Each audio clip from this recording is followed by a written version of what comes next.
Wrong side দিয়ে যে গাড়িগুলো চলে আসে তার জন্য কোনো দুর্ঘটনা যদি ঘটে সেজন্য তো আমরা দায়ী না। আগে দিছিল বেশি গেট অটো, সুইচ টিপ দিলে গেট পড়তো, সুইচ টিপ দিলে গেট চলে আইতো, ওগুলো কিছুদিন পর পর নষ্ট হয়ে যায়। কোনো ক্রমে যদি সিগন্যাল নষ্ট থাকে সেই ক্ষেত্রে আমরা রেল লাইনের উপরে দাঁড়ায় থাকি, তো ওইখান থেকে আমরা দেখে তারপরে বুঝি যে ট্রেন আসছে।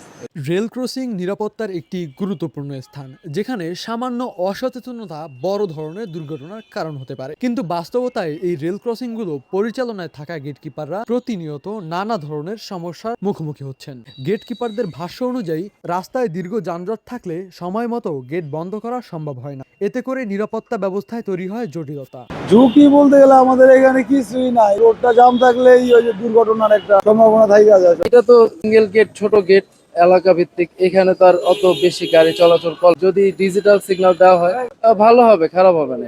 গেট বন্ধ করার পরেও অনেক সময় যানবাহন চালক ও পথচারীরা ঝুঁকি জেনেও জোর করে রেল লাইন পার হওয়ার চেষ্টা করেন, যা বড় ধরনের দুর্ঘটনার আশঙ্কা তৈরি করে। যথাযথ সময় যখন আমাদের বেল বেল বাজে তখন আমরা গেট ফালাই দিই। গেট পড়াকালীন সময়ে ওই রং সাইড দিয়ে যে গাড়িগুলো চলে আসে, ওই ফাঁক দিয়ে গাড়িগুলো বের হয়ে যায়, ঠিক আছে, তার জন্য কোনো দুর্ঘটনা যদি ঘটে সেজন্য তো আমরা দায়ী না। আমাদের যেটা নিয়ম, আমাদের বেল বাজলে আমাদের গেট ফালাইতে হইবে। দুর্ঘটনা বলতে সচলাচল তো মনে করেন যে দুর্ঘটনা তো রেল চললে তো হবে, ঠিক আছে, সেই কারণে তো মনে করেন আমাদের কোনো গেটম্যান যারা আমরা ডিউটি করি, আমরা আমাদের দায়িত্ব পালন করি ঠিক মতন।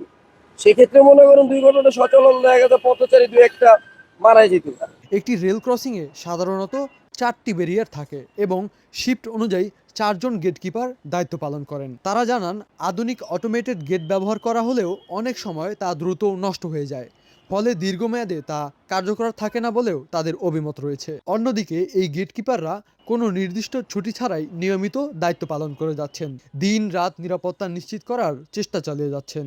সবশেষে তারা মনে করেন, শুধু গেটকিপারদের দায়িত্বই নয়, রেল ক্রসিং নিরাপদ রাখতে সাধারণ মানুষের সচেতন এবং ট্রাফিক নিয়ম মেনে চলাও অত্যন্ত জরুরি। কারণ একটি মুহূর্তের অসচেতনতা যে কোনো সময় বড় দুর্ঘটনার কারণ হয়ে উঠতে পারে। ইমন খান, রেল নিউজ 24.com।